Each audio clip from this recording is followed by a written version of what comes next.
Golden State Warriors are navigating a challenging stretch this season, currently on a 5-game losing streak. After their 119-115 loss to the Denver Nuggets, head coach Steve Kerr directed his criticism at Brandin Podziemski, the young guard whose performance was shaky. Despite solid stats, 13 points, 4 rebounds, and 4 assists, his errors during the game caught Kerr's attention, which he did not shy away from discussing during his press conference. The play that frustrated Kerr occurred in the second quarter. Podziemski intercepted a pass from Nikola Jokic and led a 5-on-4 fast break.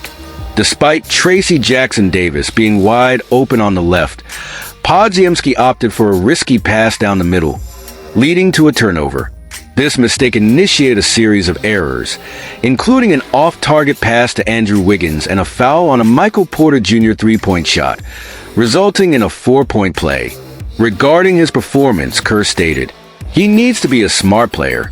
I love Brandin, and he has a lot of potential, but he cannot make such basic mistakes.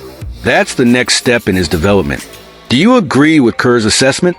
Are these errors simply part of the learning curve, or do they suggest more significant concerns about Podziemski's development? Now in his second season, Podziemski has struggled to find his footing. His 20.6% shooting from three-point range ranks as the worst in the league among players with a similar volume.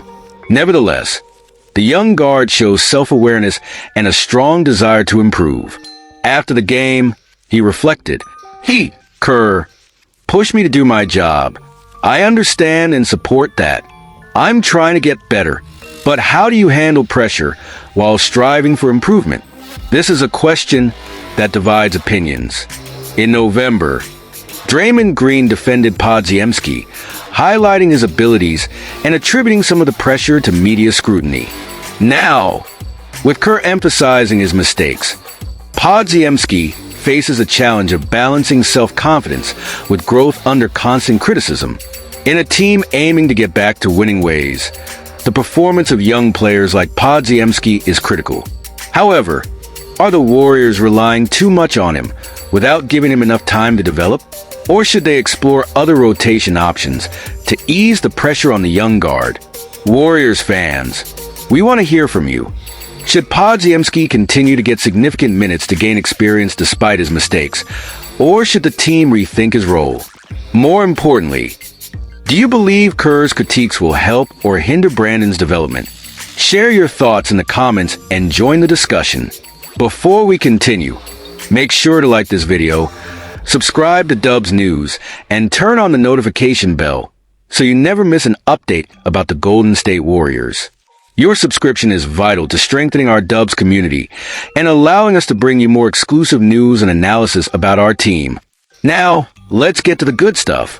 Recent reports indicate the Warriors are considering putting 4 players on the trade market: Jonathan Kuminga, Moses Moody, De'Anthony Melton, and Gary Payton II. Together, their contracts total approximately $101 million. Providing valuable assets that could be leveraged to reposition the team and open up new possibilities. Jonathan Kuminga, one of the team's top prospects, has garnered interest from other franchises since entering the NBA. However, contract extension talks between Kuminga and the Warriors have stalled.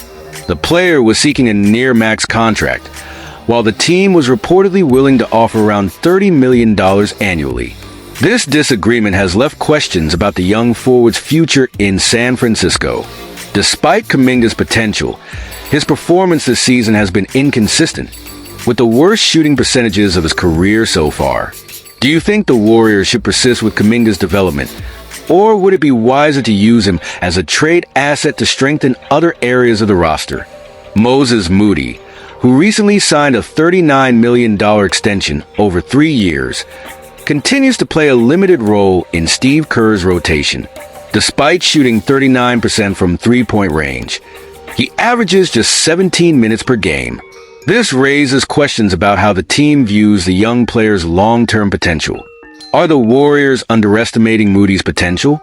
Or could including him in a larger trade package be the key to balancing the roster? It's a decision likely to divide opinions among fans. De'Anthony Melton, recovering from a significant knee injury, could also be on the move. His expiring $12.82 million contract is attractive to teams looking to adjust their salary structures. Before the injury, Melton was a versatile player, capable of strong perimeter defense and efficient offensive contributions. Should the Warriors let go of Melton, or is he worth keeping as a long-term bet? Finally, Gary Payton II, one of the heroes of the 2022 championship campaign, is another potential trade candidate. At 32, Payton remains an elite defender, but his decline in three-point shooting has raised questions about his effectiveness in a system heavily reliant on perimeter scoring. What do you think? Does Payton still have a place on this team, or is it time to make room for fresh talent?